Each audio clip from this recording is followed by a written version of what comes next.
Paz do Senhor para todos, professores e ouvintes da videoaula. Mais um EBD em pauta. E nesta oportunidade nós vamos falar da lição de número 6. A lição que vai trazer ao nosso conhecimento de forma mais detalhada as nossas armas espirituais que nós temos a nosso favor para que nós possamos usar contra essa batalha espiritual que nós iniciamos. E neste trimestre, o pastor Osiel Gomes diz que essa batalha espiritual nossa, ela começa a ser travada a partir do momento que o Espírito Santo já nos convence. Dali em diante, essa batalha espiritual ela é travada e nós precisamos de algumas armas. Na lição de número 5 foi mencionada os nossos inimigos, principais inimigos, e agora nós vamos ver as armas que nós devemos usá-las. Está comigo aqui hoje, para nós meditarmos na palavra, o diácono irmão Rodrigo, que está conosco aqui para meditar. Paz do Senhor, irmão Rodrigo. Paz do Senhor, pastor Paulo. Para mim é uma satisfação poder participar mais uma vez do EBD em pauta, ainda mais tendo o privilégio de estar nessa lição tão abençoada, tão maravilhosa, tão importante, as nossas armas espirituais. Tenho certeza que vai ser um estudo de muito proveito, não só para mim que já foi e tem sido, mas para a vida de todos os nossos irmãos que vão fazer uso desse material como subsídio lá nas suas aulas. Então vamos lá, a lição As Nossas Armas Espirituais. O texto áureo, o pastor colocou aqui, está como base, segunda carta aos Coríntios, capítulo 10, versículo 4. Porque as armas da vossa milícia não são carnais, mas sim poderosas em Deus, para a destruição das fortalezas. A verdade prática, diante da batalha espiritual, temos poderosas armas espirituais à nossa disposição. A palavra de Deus, a oração e o jejum. A leitura bíblica em classe se encontra no Evangelho segundo escreveu Lucas, capítulo 4, versículos 1 a 4, e o capítulo 16 ao 20. Diz assim: E Jesus, cheio do Espírito Santo, voltou ao Jordão e foi levado pelo Espírito ao deserto. E 40 dias foi tentado pelo diabo, e naqueles dias não comeu coisa alguma, e terminados eles, teve fome. E disse-lhe o diabo: Se tu és o Filho de Deus, dize a esta pedra que se transforme em pão. E Jesus lhe respondeu, dizendo: Escrito está, que nem só de pão viverá o homem, mas de toda a palavra de Deus. E chegando a Nazaré, onde fora criado, entrou num dia de sábado, segundo o seu costume, na sinagoga, e levantou-se para ler. E foi-lhe dado o livro do profeta Isaías. E quando abriu o livro, achou o lugar em que estava escrito: O Espírito do Senhor é sobre mim, pois que me ungiu para evangelizar os pobres, enviou-me a curar os quebrantados de coração, e a pregoar liberdade aos cativos, e dar vista aos cegos, e pôr em liberdade os oprimidos, e anunciar o ano aceitável do Senhor. E, cerrando o livro, o tornando para dá-lo ao ministro, assentou-se, e os olhos de todos da sinagoga estavam fitos nele. Diácono Rodrigo fazendo uma oração. Oremos, Senhor Deus, nós te apresentamos, Senhor, mais esse trabalho, mais esta aula, e rogamos a Ti, em nome do Teu Filho Jesus Cristo, que seja um instrumento poderoso, Senhor, nas mãos dos Teus filhos que irão usá-lo nas salas de aula, nas atividades da igreja, no dia a dia, Senhor, para ensinamento que carregaremos por todas as nossas vidas. Senhor, continua abençoando esse trabalho, a tua igreja, os teus servos. Nós te pedimos em nome do teu Filho Jesus Cristo. Amém. Amém. Então nós vamos ver aqui, meus irmãos, que o foco da lição, ela vem nos trazendo,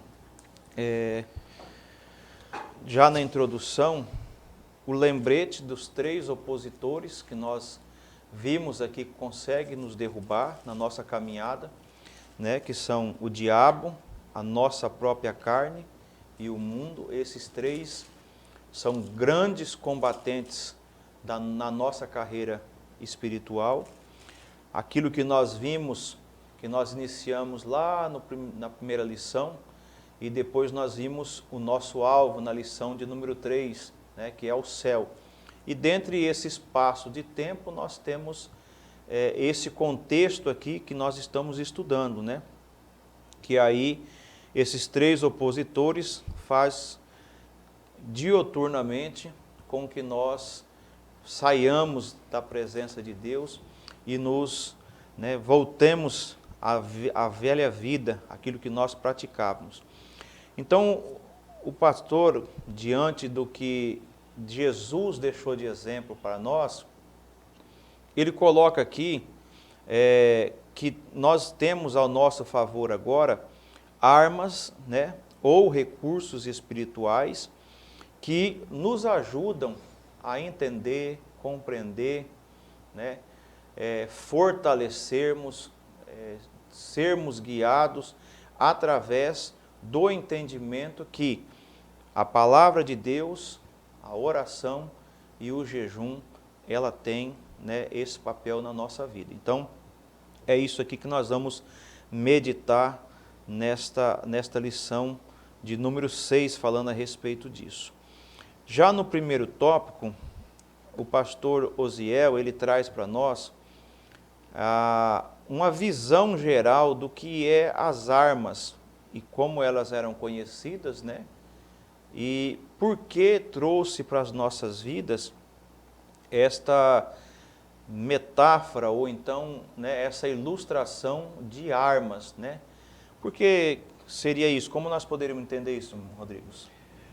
Então, pastor Paulo, ele traz esse vocabulário falando de armas para ilustrar aquilo que a gente precisa ter, carregar frente ao desafio de ser servo de Jesus em um mundo dominado por um sistema que faz oposição a tudo aquilo que a gente crê e vive. A gente precisa entender o seguinte, que existem armas adequadas para todo tipo de situação. Por exemplo, a polícia, quando ela é acionada por uma determinada ocorrência, ela se arma conforme aquilo que ela vai enfrentar pela frente. Por exemplo, é uma embriaguez ao volante. Certamente, eles vão com um tipo de munição, com um tipo de armamento. É um assalto a banco, tem 15 terroristas fortemente armados com fuzis. Com certeza, não tem como ele ir armado do mesmo jeito. Então, mesmo assim, é o crente, é o cristão, é o servo de Deus, ele precisa se armar frente aos objetivos, frente aos desafios que ele tem diante da sua caminhada com Deus. No capítulo 6, lá de Efésios, versículo 10, Paulo diz assim, revesti-vos no Senhor e na força do seu poder. Esse termo é muito interessante. Por que Paulo fala, e na força do seu poder? Paulo está trazendo para nós o entendimento. Revesti-vos no Senhor. Nós precisamos nos revestir nele, na força do seu poder, porque no nosso revestimento, na nossa força, na nossa influência, seja ela empresarial, ministerial, influência política, qualquer tipo de influência ou força meramente humana falando, não é capaz para nos isentar, para nos proteger de todos os ataques que nós temos pela frente no percurso da nossa carreira como cristão. Então, pastor Paulo, nós vamos aprender nessa lição que nós temos sim algumas armas, são muito pertinentes, são muito importantes, e nós precisamos tê-las sempre conosco para usar no nosso dia a dia. Então, já dentro desse primeiro subtópico aí, como nós já estamos vendo, é relacionado aqui uma série de armamentos, né, concretos, físicos, que são usados como simbólicos. E dentre esses armamentos de ataque, como o pastor enumera aqui, nós vemos que existem armamentos que são de curto alcance e armamentos que são de longo alcance, como a espada e a vara são armamentos que você usa com proximidade, é aquilo que o irmão Rodrigo está citando aqui. Conforme a ocorrência, existe uma necessidade de um armamento. Já um arco e flecha, uma lança e um dardo são armamentos que têm um alcance longe. Eu não preciso estar perto da pessoa para que essa arma atinja essa pessoa. Então, o pastor já traz esse leque de demonstração para que nós vamos ver depois aqui que a palavra de Deus, o jejum e a oração, ela tem também esse alcance. Ela tem o alcance próximo e o alcance também mais à distância.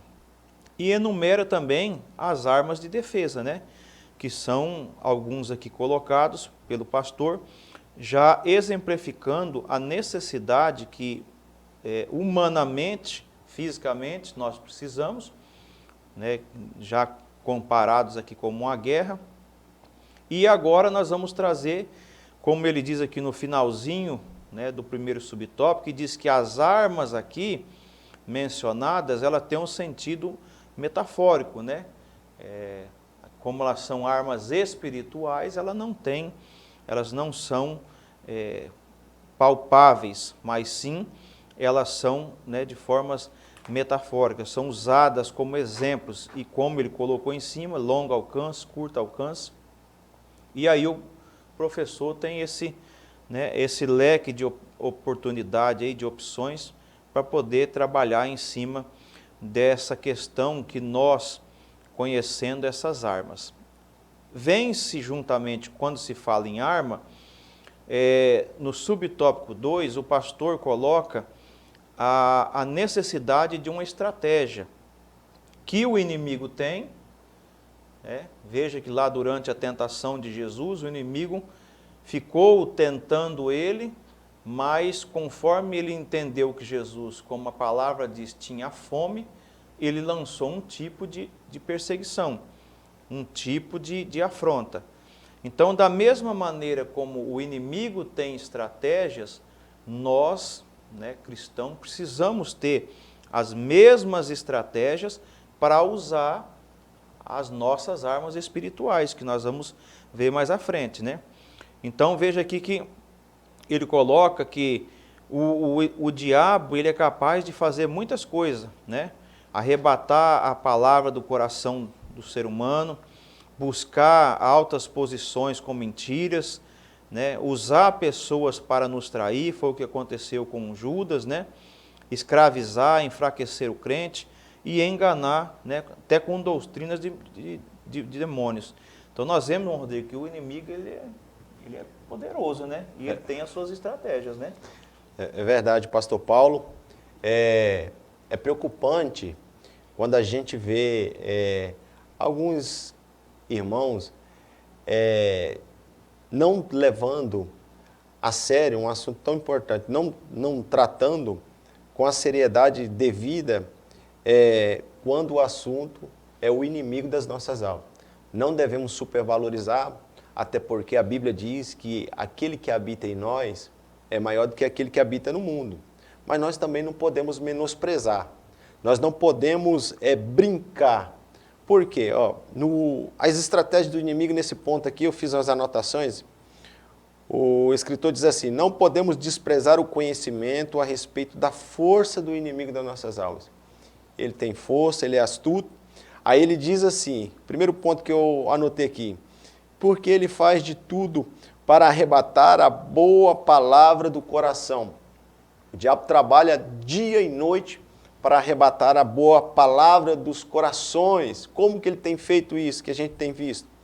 O inimigo ele trabalha para fragilizar, descredibilizar, desacreditar a pregação da palavra de Deus, através de inúmeras heresias que têm surgido. Então, muito movimento herético, movimento que, ao invés de caminhar à luz da Bíblia, prefere caminhar por revelações. A gente somos pentecostais, cremos no poder da revelação do Espírito Santo. Afinal, isso para Deus é mínima coisa. Mas a gente vê que através desses movimentos, tem coisas que não se concretizam, não se cumprem. São revelações que, na verdade, não partem de Deus. E aí as pessoas, por conta de uma frustração, elas se tornam incrédulas e a palavra vem sendo arrebatada dos seus corações. Aí ele diz assim, que o inimigo ele tem levado pessoas a buscar altas posições com mentira. Então, pastor Paulo, a gente vê que o diabo, às vezes, ele tenta as pessoas com derrotas, com pecado, mas parece que quando ele vê, opa, pelo pecado eu não consigo, vou tentar derrubar ele pela bênção, tentando as pessoas oferecendo altas posições. E tem uma passagem que eu acho muito interessante, aqui em Mateus capítulo 4, é muito pertinente a gente falar isso aqui, que diz assim, ó, então foi conduzido Jesus pelo Espírito ao deserto. Jesus foi conduzido pelo Espírito ao deserto. E conduzido aqui é passo a passo, metro a metro, quilômetro a quilômetro, no deserto, calor, caminhada. Cada serra que ele andava, que ele passava, era com seus próprios passos, sentindo o calor do deserto, o cansaço, o desgaste físico. E quando chega no versículo 5, então o diabo transportou Jesus e colocou sobre o pináculo do templo. Transportar aqui sumiu e apareceu lá. Facilidade, não teve suor, não teve esforços, saiu daqui e chegou lá em cima. Então, o que o diabo ele quer fazer é oferecer facilidade, te transportar do nada para o topo. Só que Jesus recusou esse tipo de proposta. Então, nós devemos seguir o exemplo de Jesus e recusar essas propostas que elas tiram o percurso, o crescimento paulatinamente e nos oferecem um transporte do nada para um lugar de evidência, de proeminência. E o terceiro ponto aqui que ele diz é que não devemos menosprezar a sagacidade do inimigo. De fato, o nosso inimigo ele é muito sagaz, a gente vê em Ezequiel 28, 12, falando acerca do querubim caído, o versículo 12 diz que ele era perfeito e rico em sabedoria. Essa riqueza de sabedoria não é uma riqueza de sabedoria humana, mas é uma riqueza de sabedoria celestial. Então, o inimigo, ele perdeu a salvação, mas não perdeu a sua sabedoria. Ele é astuto, ele é sagaz, ele nos estuda os pontos fracos para saber aonde atacar a vida de uma pessoa.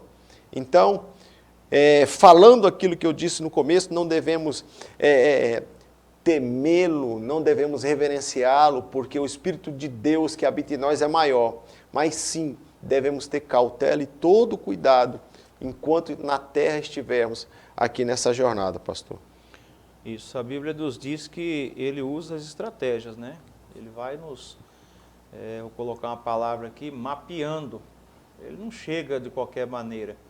Primeiro ele estuda, ele acompanha, ele vê o que é a fraqueza. Foi o que ele agiu, né, com Jesus, usando ali a fraqueza. E antes de Jesus, dentro do contexto bíblico lá, desde Adão, nós vemos que ele usa, dentro da sua estratégia, aquilo que nós estamos mais fragilizados, aquilo que nós mais estamos ansiosos, ou almejando, ou desejando, é o que ele vai usar para poder fazer com que nós caiamos. É por isso, então, que o cristão tem que tomar muito cuidado com isso. Tem muitas pessoas que dizem, né, até no sentido já aqui ilustrando o que o irmão Rodrigo falou a respeito dessa questão da palavra, como ela está sendo distorcida. Algumas pessoas que falam, eu vou pisar na cabeça da serpente. Pisa na cabeça do diabo aí, irmão. Isso não existe, não somos nós que vamos pisar na cabeça do diabo.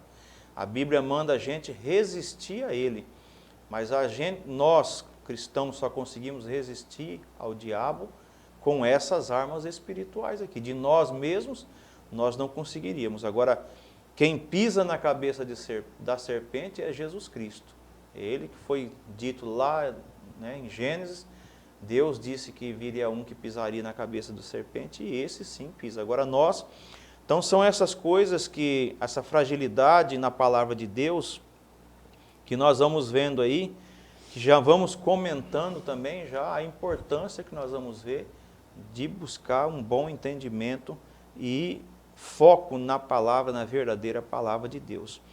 Já no subtópico 3, mais ainda assim reforçando essa questão, porque hoje também muitos se tem medo, e por esse medo de tratar por falta de um entendimento, e às vezes por distorções que acontecem, muitas pessoas já dizem que o inimigo isso não existe, isso é coisa de crente, isso é coisa que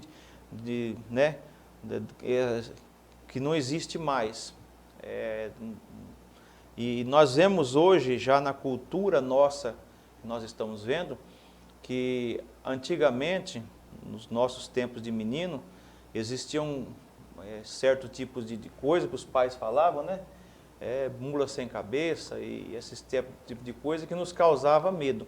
E hoje a gente olha os filmes, os desenhos que as crianças estão assistindo, os amigos deles são justamente assim, animais ou pessoas com formações demoníacas, né? E isso vai trazendo já um ensino subliminar no coração da criança de que isso não existe, né? O diabo, o inimigo, ele não é ruim, mas ele pode ser meu amigo dependendo da situação. Então, por isso que aqui o pastor, ele coloca aqui no subtópico 3, a importância do professor ressaltar dentro da sala de aula, irmãos, essa questão de todo o poderio, de toda a ação que o inimigo, pela permissão de Deus, tem nos nossos dias ainda, tá? Ele cita aqui como Paulo, depois dele mesmo passar por alguns processos dolorosos, por causa de interferência do diabo, ele disse que o Satanás ele considera como príncipe das potestades do ar. Então veja que ele tem, né, uma grande influência, também como o Deus desse século. Então veja que a necessidade aí do professor colocar bem ao seu aluno, esclarecer bem, que é como o irmão Rodrigo colocou, não é para a gente ter medo, não é para poder adorar, mas tem que se colocar para nós entendermos o real perigo que nós corremos quando nós menosprezamos a ação do inimigo nos nossos dias. É isso, irmão Rodrigo? Exatamente, pastor. O senhor falando aí, eu quero pegar uma deixa aqui e dizer para os colegas que aquele que menospreza a ação do maligno, na verdade, está entrando no jogo dele. É tudo que o inimigo ele quer e ele trabalhou muito tempo por isso. Explico melhor. Por exemplo, se os irmãos olharem a Bíblia à luz do Antigo Testamento, os irmãos vão perceber que o diabo praticamente ele nem aparece no Antigo Testamento.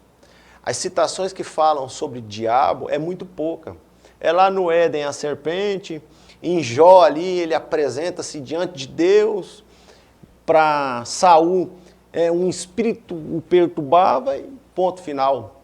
Você não vai encontrar nenhuma referência, por exemplo, de possessão demoníaca no Antigo Testamento. O diabo passou-se ileso, escondido. Você dizer que não crê, que não acredita, é um favor que você está fazendo para ele. Por muito tempo ele se escondeu, mas não é pelo fato dele estar escondido que ele não estava que ele estava inoperante. Pelo contrário, ele estava trabalhando e muito. A gente vê no Antigo Testamento guerras, nações contra nações, homicídio, estupro, promiscuidade, todo tipo de pecado. E ele passou ileso aos profetas, aos juízes, aos reis. E aí, quando nós sai da antiga aliança e entra no Novo Testamento, começa uma série de possessões. O que teria mudado da antiga aliança para a nova? Jesus. Aí a Bíblia responde isso.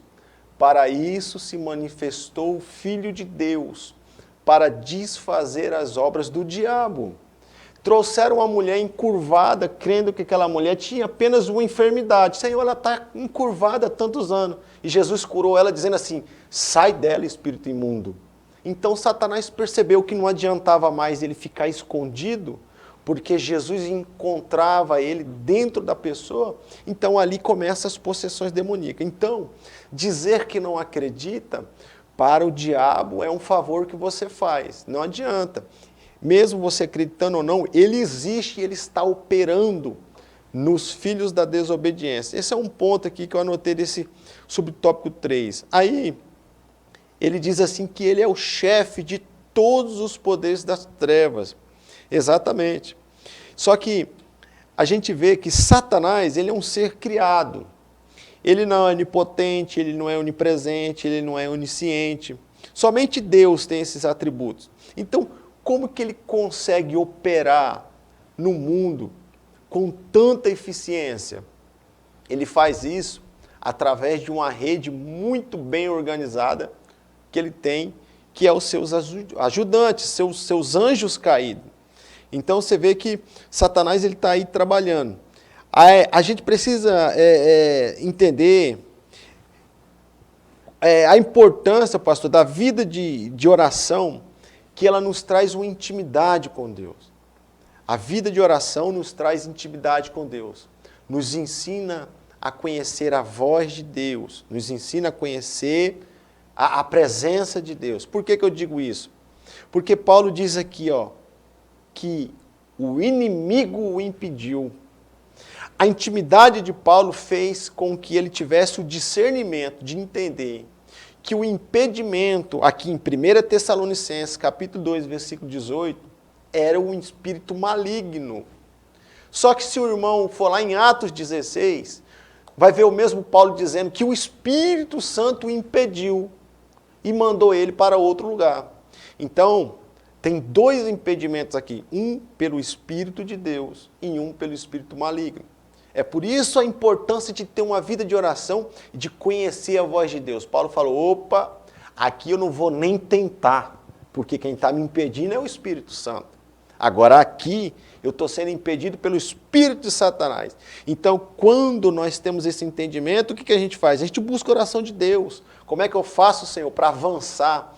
Eu busco estratégias de Deus. Por quê? Reafirmo, não podemos menosprezar. Por isso que nós temos que ter sempre essa dependência de Deus. Em Daniel 10, quando Gabriel traz a resposta de Daniel, ele diz, Daniel, homem muito amado, querido, desde o primeiro dia que você se pôs a orar, eu vim trazer a resposta, mas fui impedido pelo príncipe do reino da Pérsia, um principado, que ele tinha tanto poder que impediu a passagem de um anjo. E aí, pastor Paulo, em João 16, quando Jesus está falando sobre o pecado, a justiça e o juízo, aí ele fala que o príncipe deste mundo já está condenado. Ele se refere ao diabo. Jesus chama ele de príncipe deste mundo.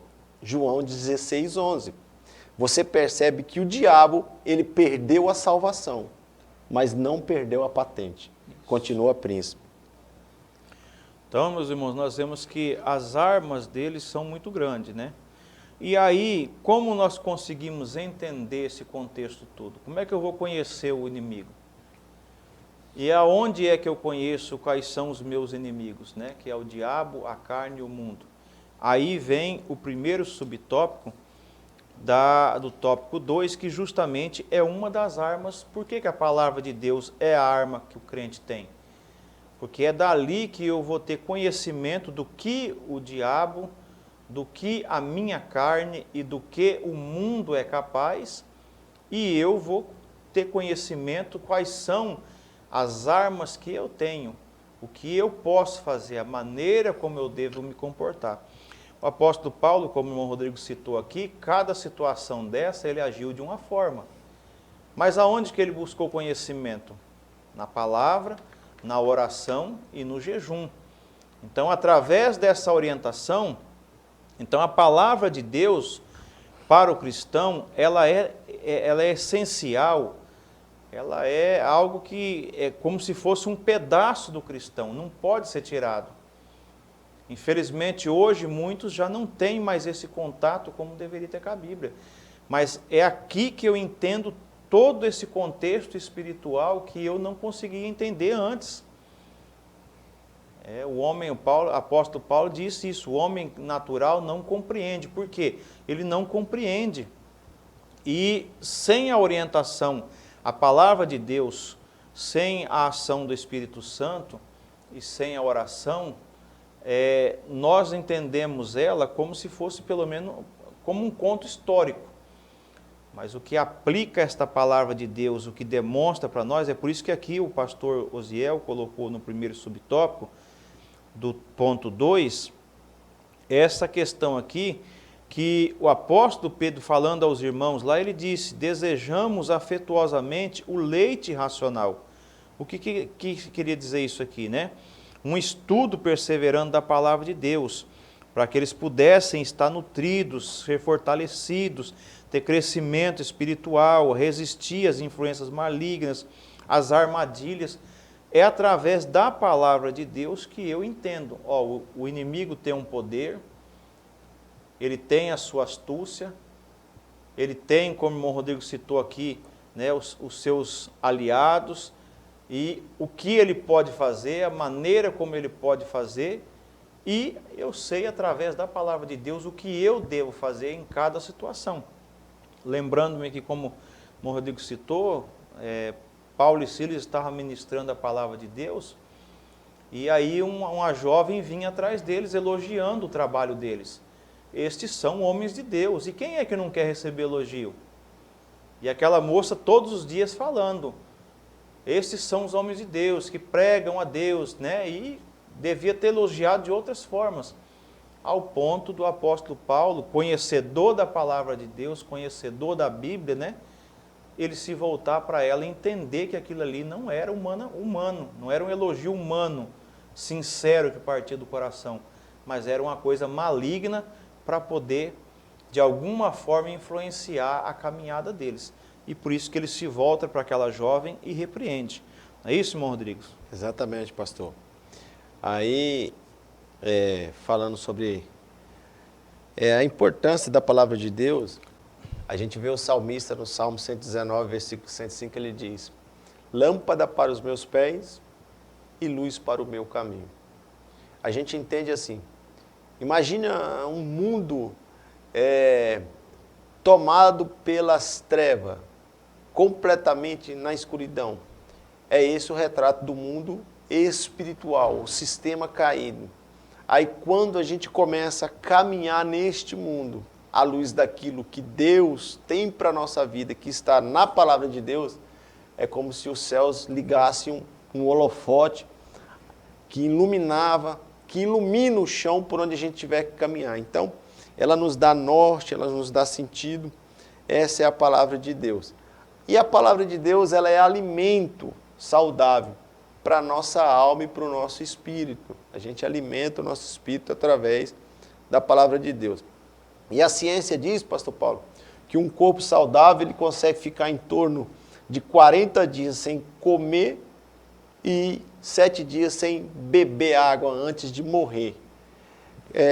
Mesmo assim, é o nosso espírito. Se a gente ficar muito tempo sem alimentar ele também vai morrer de fome, porque ele se alimenta da palavra e das nossas orações, da nossa comunhão com Deus.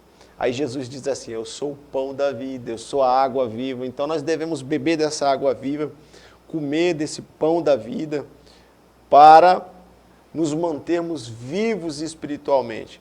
Quando a gente se entrega à palavra de Deus, quando há a rendição à palavra de Deus, quando isso acontece em todo tipo de situação que a gente enfrentar, todo tipo de situação, a gente vai fazer igual Jesus lá no deserto. A gente vai ponderar e vai agir conforme a vontade de Deus para a nossa vida, porque a gente conhece a palavra de Deus. Aí Jesus diz assim: nem todo aquele que diz Senhor, Senhor entrará no reino do céu, mas aquele que faz a vontade do meu Pai. Então não é o que eu digo, é o que eu faço. É o que eu faço da palavra que nos garante a vida eterna, né, pastor? Isso. Infelizmente, hoje, no meio cristão, dentro das igrejas, em vez de nós vermos muitas vezes as pessoas citando a palavra, nós vemos em forma de questionamento, muitos dizendo assim, aonde que está escrito? Né? Quando se tem alguma situação, ele fala assim, mas onde que diz isso? Quer dizer, ele não tem capacidade, ele por si só, ele já disse que ele não tem contato com a palavra de Deus. É por isso que, em algumas citações bíblicas, compara o homem desse jeito como, né, alguma coisa fácil de ser levado por ventos de doutrina, é uma presa fácil essa pessoa para o inimigo, porque ele não busca conhecimento, entendimento dentro da palavra de Deus. Se ele não tem o conhecimento da palavra de Deus, que é o que, como falamos, instrui naquilo que nós devemos fazer, como devemos agir, e é também o que nos ensina a maneira como devemos usar a segunda arma aqui do subtópico, né, 2, que é a oração. O que nos ensina como orar, da maneira como orar, é justamente a palavra de Deus.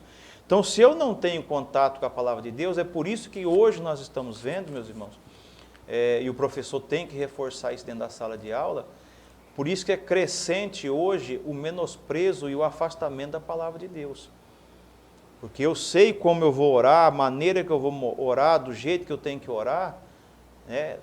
O que me dá essa explanação, esse entendimento do que é a oração, o poder que ela tem na minha vida individual, na vida da igreja, na vida do casal, na vida de uma família, tudo isso é a palavra de Deus que descreve o que a oração faz nesse sentido.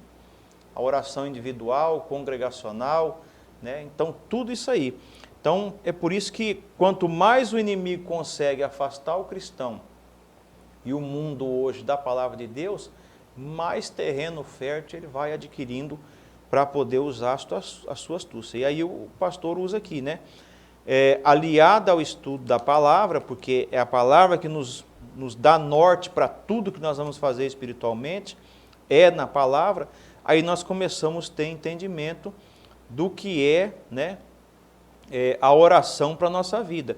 O quanto nós precisamos, quanto nós necessitamos, como nós vamos fazer e usar essas armas. É o que nós voltamos lá no primeiro ponto, né? Há armas de longo alcance e armas de curto alcance, né? A oração tem esse alcance aí nos dois sentidos. A oração, ela desempenha esse papel, não é isso, irmão Rodrigo? Exatamente, pastor Paulo. E com relação à oração, quando a gente se dispõe a orar, algo acontece instantaneamente. A gente recebe uma dádiva que talvez ela seja até maior do que a dádiva que nós pedimos na oração, que é a dádiva de estar na presença de Deus, tirando ali um tempo de qualidade com Deus. Essa já é a primeira dádiva que a gente recebe quando a gente se dispõe a ter um tempo de qualidade para orar. Aí ele diz o seguinte: orar sem cessar.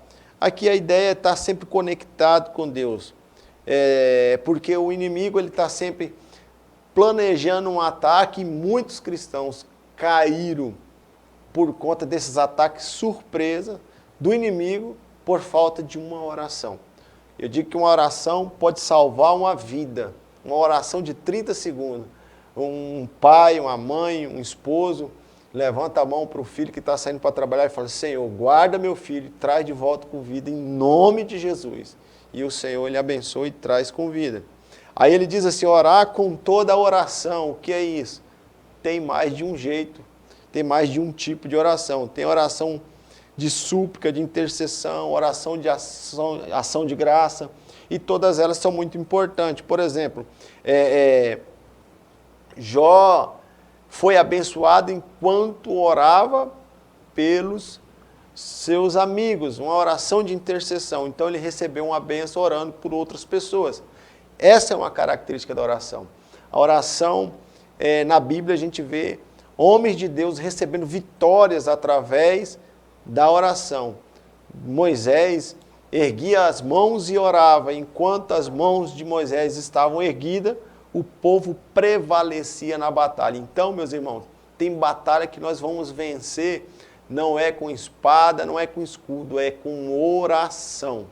Então essa tem que estar sempre fazendo parte da nossa vida, pastor. Aqui nós temos que ter um tempo de qualidade, temos que ter uma rotina, temos que separar um espaço, falar assim, ó, isso aqui, todos os dias, se acontecer alguma coisa no meu dia para lá e eu não conseguir orar de novo, pelo menos esse daqui é o meu devocional, esse aqui eu preciso ter com Deus.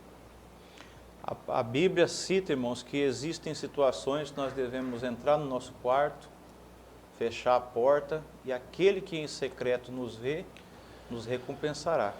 Existem situações, como no dia de Pentecostes, que a ordenança de Jesus foi ficar em Jerusalém até que do alto fossem revestidos. Então, todas essas instruções nós conseguimos através da palavra de Deus, que é o que nós já estamos reforçando aqui para o professor ter isso em mente. O conhecimento de tudo isso que nós estamos estudando hoje vem da palavra. Aliado a isso vem o entendimento da oração. Isso, irmão, se torna para nós uma universidade onde nós aprendemos Deus, os seus projetos, o início, o meio e fim da nossa caminhada. Isso se torna para a nossa vida, né, uma universidade. O cristão, através do estudo da palavra, a oração e o jejum, isto é uma faculdade que ele vai cada vez crescendo, se fortalecendo, adquirindo conhecimento, né, estratégias e, né, cada vez melhorando. É um instrumento de transformação para as nossas vidas, essa vida particular com Deus, né? Nós vemos também que, só citando aqui para os irmãos professores aí pegar o gancho, é um ato de se colocar sob o controle e a direção de Deus. A oração e o entendimento na palavra, o jejum, faz com que eu me coloque debaixo sob o controle de Deus. Eu entenda o que é que Deus está fazendo e como Ele está fazendo. Nós entendemos isso aí. Então, são citações que é muito oportuno que o professor use, porque sem esse entendimento, meus irmãos, nós não vamos conseguir vencer o inimigo. Sem o uso da palavra de Deus, que o próprio Jesus deu exemplo disso. Nós resistimos ao inimigo com o uso da palavra de Deus.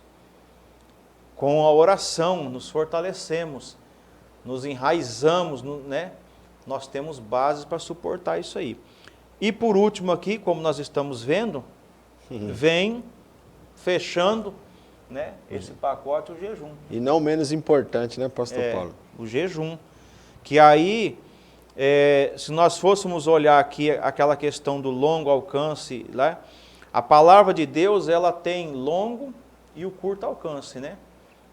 Ela atinge, a palavra de Deus, ela consegue destruir o inimigo,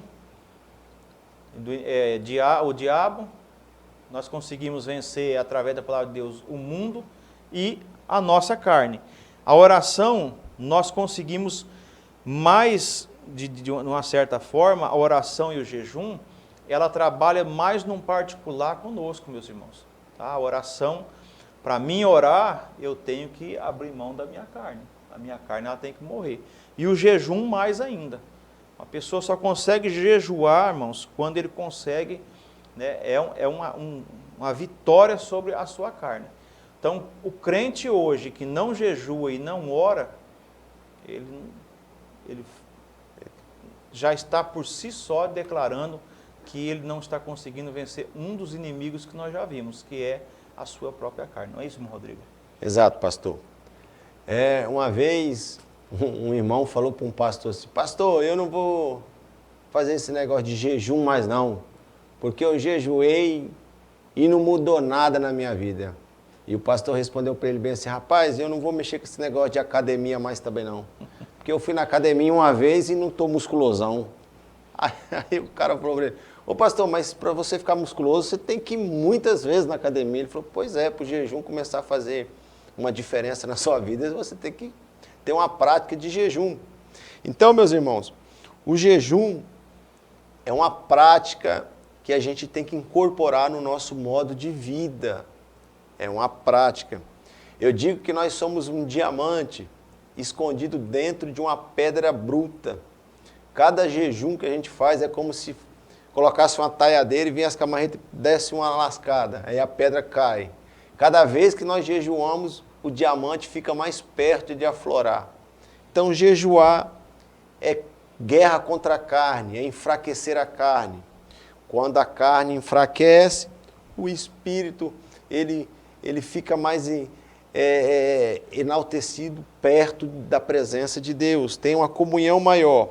Agora, tem um versículo aqui que eu acho muito interessante, você que é professor, quiser anotar, tenho certeza que vai enriquecer a sua aula. Em Mateus capítulo 6, versículo 5, Jesus começa a falar assim, aqui é o Sermão da Montanha, ele diz assim, ó, e quando orares, não sejais como os hipócritas. Jesus começa dizendo acerca da oração, como não se deve fazer. E quando orares, não sejais como os hipócritas. Aí no versículo 6 ele diz, mas tu quando orares, entra no teu quarto e faz assim. Então sobre a oração, Jesus começa dizendo, não faça assim e faça assim. Só que quando nós chega no versículo 16, Jesus diz exatamente a mesma coisa acerca do jejum. Ele diz assim, e quando jejuardes, não vos mostreis contristados. Aí, no versículo 17, porém tu, quando jejuardes, unge a cabeça. Então, sobre o jejum, Jesus também começa dizendo, não faça assim e faça assim. Então, o que a gente aprende aqui? Que se Jesus, ele tem a expectativa, e ele tem, que os discípulos irão orar, é correto afirmar que Jesus também tem a mesma expectativa, que os discípulos irão jejuar. Acerca de um, ele fala a mesma coisa acerca do outro. Então, meus irmãos, para quem entende a seriedade da oração, vai entender que esta mesma seriedade se atribui ao jejum. Então, o jejum ele tem que ser uma prática constante na vida do cristão. Ok? E essa lição, meus queridos professores, é tão cheia de argumentos que se nós fôssemos pegar aqui, né, como está dizendo aqui, Jesus jejuou, e fôssemos lá ler a citação e tomar base em cima disso, já passaríamos a aula toda já teria argumento para passar uma aula, né? Mas aí o comentarista, o pastor Osiel, ainda coloca que os discípulos jejuaram também, a igreja primitiva fez isso, né? Então veja que os apóstolos também tiveram essa vida de jejum, e se nós fôssemos tomar aqui cada exemplo desse, né, já seria suficiente para passarmos uma aula. Então essa lição, ela é tão rica em argumentos e tão maravilhosa, né, por estarmos falando da palavra, estarmos falando de jejum, de oração, são coisas, né, que seriam naturais, e infelizmente para muitos cristãos não são esses três armas, ou... O jejum é uma prática que está caindo em desuso, né, pastor? Cada vez mais usada menos. Isso. justamente por falta do conhecimento da palavra, né? Então, não se entende, as pessoas não entendem por falta do conhecimento da palavra, diminui-se a oração, diminuindo-se a oração, o jejum cai em desuso, né? Que é como nós falamos aqui, o jejum, irmão, é uma arma que mortifica a nossa carne. Eu só consigo jejuar quando eu estou jejuando, eu estou diretamente matando a minha carne. O meu primeiro inimigo, né, que é um principal, que está comigo todo dia. O inimigo, Satanás está agindo, o mundo está aí, mas a nossa carne, ela está conosco todos os dias, todos os momentos ela está. Então, e ela principalmente é vencida pelo jejum, né? Então, é importante isso nós ressaltarmos, tá? Partindo aí para o tópico 3, vai falar aí que Jesus Cristo, nosso maior modelo. Então, vai citar exemplos da vida prática de Jesus, né? Como ele venceu o diabo, que é o subtópico 1 aí, como é que Jesus usou a palavra de Deus, e lá, já no texto bíblico em classe, citando lá que num primeiro momento ali do texto lido, ele usou a palavra para poder rechaçar aquilo que o inimigo estava dizendo para ele, né? Confrontar o inimigo de forma sábia, e já num segundo texto ali que está inserido na leitura bíblica em classe, também usando para dizer um texto escrito por Isaías, que dizia que ele era o cumprimento, mas que os judeus não estavam entendendo. Então veja que poder tem a palavra de Deus quando bem usada, não é isso, irmão? É verdade.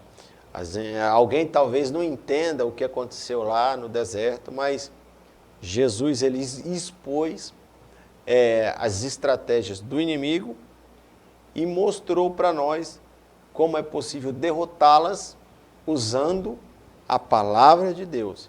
Então, um soldado romano ele sempre saía para a guerra com a sua espada física. A nossa espada da guerra é a palavra de Deus. E tem aquele versículo muito conhecido de Hebreus 4:12 que diz que a palavra de Deus ela é viva e eficaz e mais cortante do que uma espada de 2 gumes. Então, uma espada física ela é capaz de cortar o corpo, mas a espada espiritual ela corta a alma e o coração do mais vil pecador. Então é a palavra de Deus que nós devemos guardá-la no nosso coração, nos apegar com ela e sempre nos orientar nela e tê-la como bússola da nossa vida. E veja aqui que o pastor Osiel faz esse lembrete, meus irmãos, daquilo que nós vimos, tiramos de conhecimento lá nas armas citadas no começo da lição, né, que ele cita aqui que a palavra de Deus é a única arma de ataque que o cristão tem. As outras são de defesa, né?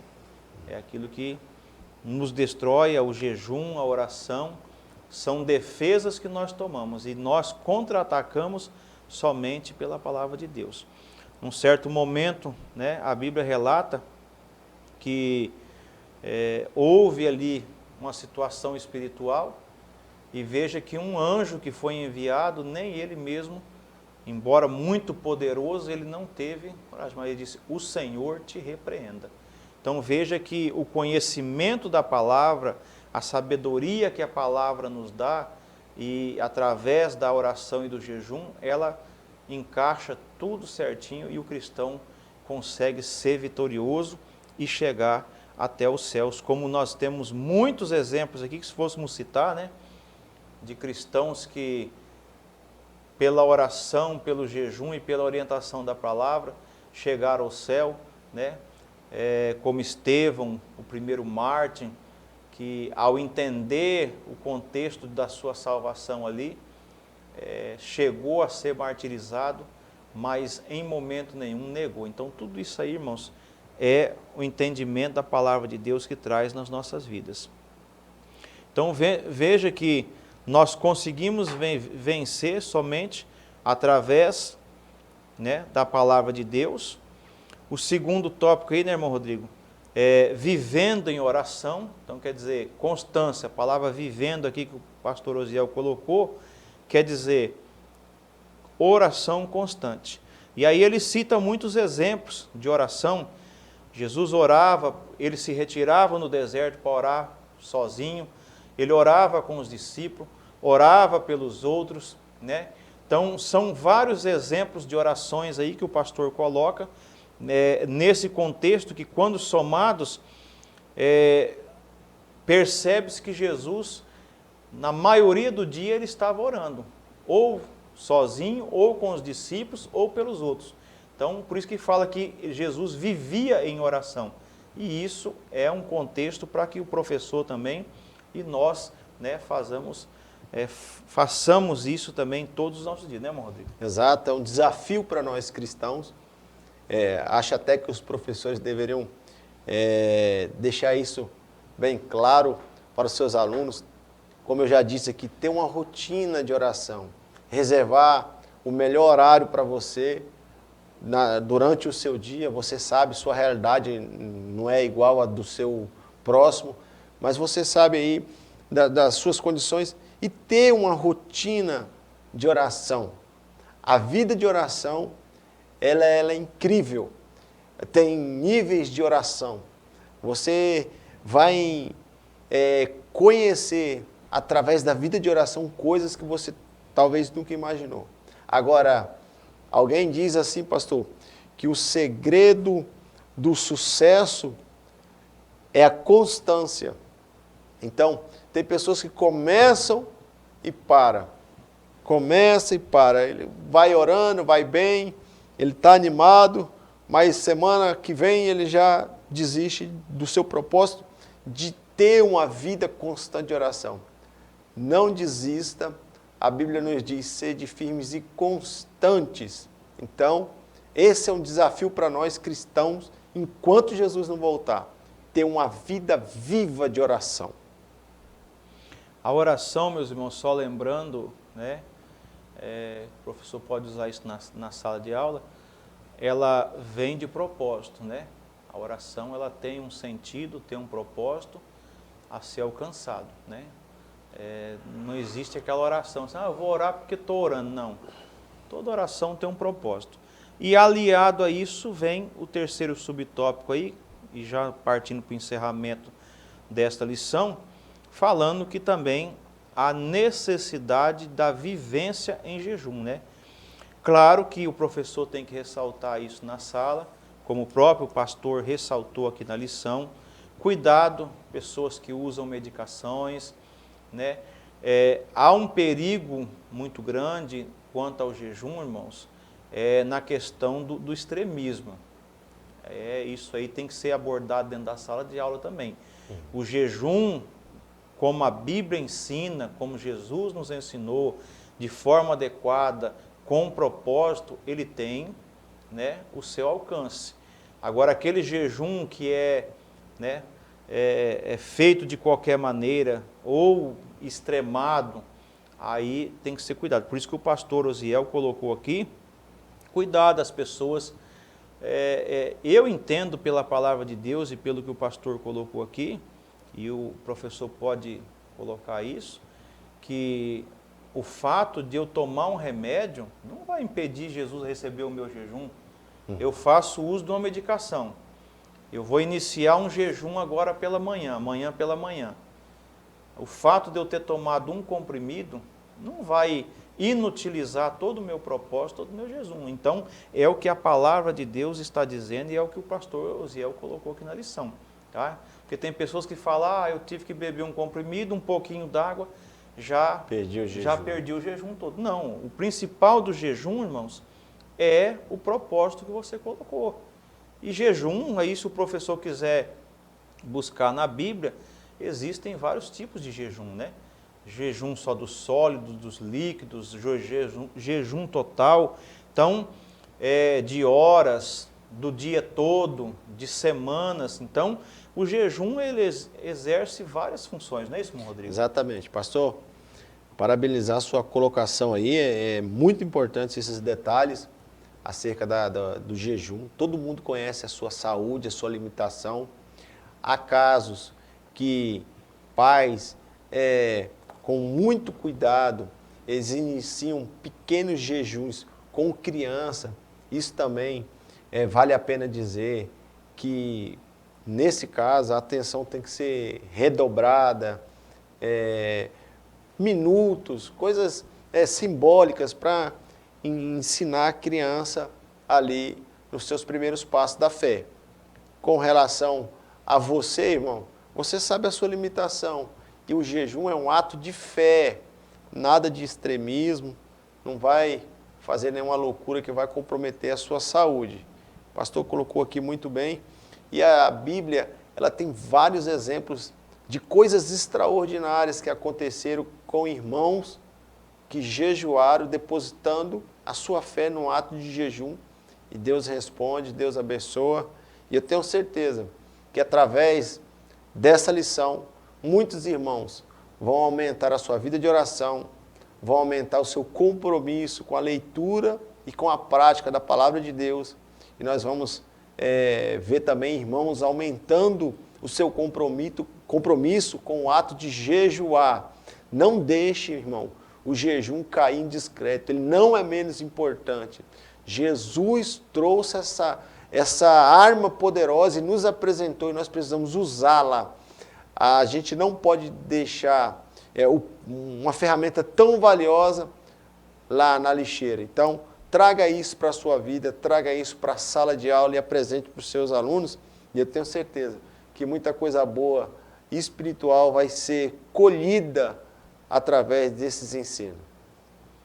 E você, querido professor, pode, com toda convicção que a lição e a palavra de Deus estão nos dizendo, garantir para a sua vida e para os seus alunos, né, com toda a convicção, você possa ensinar neste domingo aí, que uma pessoa que tem uma vida pautada na palavra de Deus, na oração e no jejum, ele é um cristão vitorioso.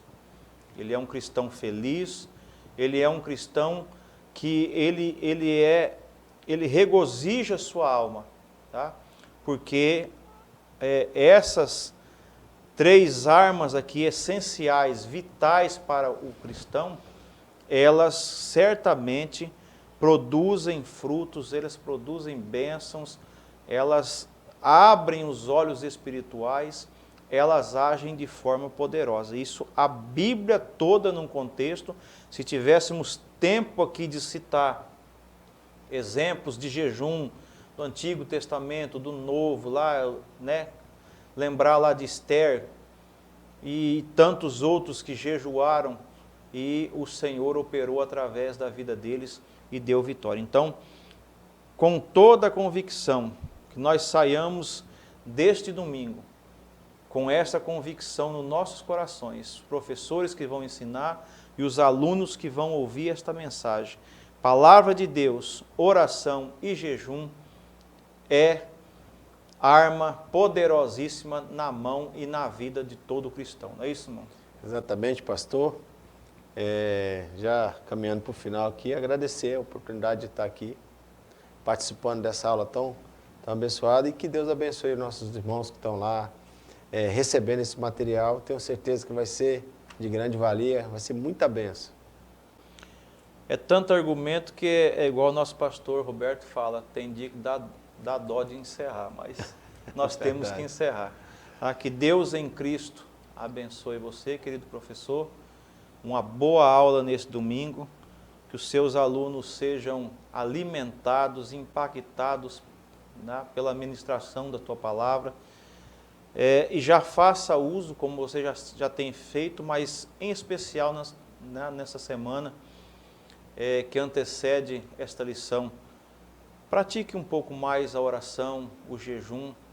Você já jejua, já ora, mas faça um pouquinho mais, que você vai ver como Deus vai te usar neste domingo aí para abençoar a vida dos seus alunos. Agradecer a Deus por essa oportunidade, nosso pastor presidente, pastor Roberto, que tem dado todo apoio e ama a Escola Bíblica Dominical, incentiva, apoia e de todas as maneiras tem, né, um desejo do crescimento cada vez mais da nossa Escola Bíblica Dominical. ao pastor Wallace, que é o superintendente geral da nossa escola. Agradecer a Deus pela vida de todos e até a próxima, se Deus assim permitir, em nome de Jesus.